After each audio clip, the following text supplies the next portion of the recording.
Question చూడండి. 36 యొక్క కారణాంకాల సంఖ్య ఎంత? ఇది మన ప్రీవియస్ స్టెప్ లో అడిగారు.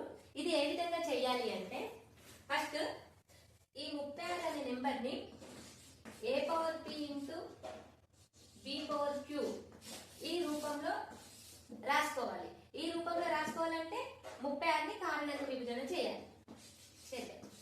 36 ఫస్ట్ దేంట్లో 2 2 1 జా 8 ఉంటే 2 8 జా 60 2 9 జా 8 3 3 జా 9 3 1 జా 1 మిగిలింది, ఏం లేదు. కాబట్టి ఏమేమి మిగిలాయి?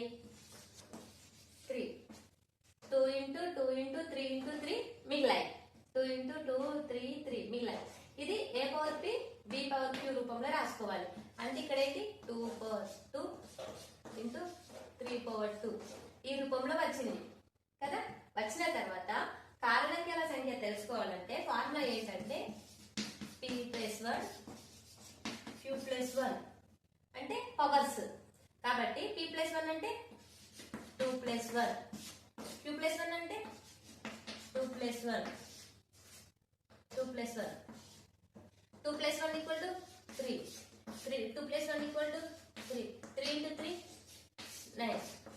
Answer is 9. ఈ క్వశ్చన్ లాగానే ఈ ప్లేస్ లో 6 యొక్క కారణాంకాల సంఖ్య ఎంతనో కామెంట్ బాక్స్ లో తెలియజేయండి.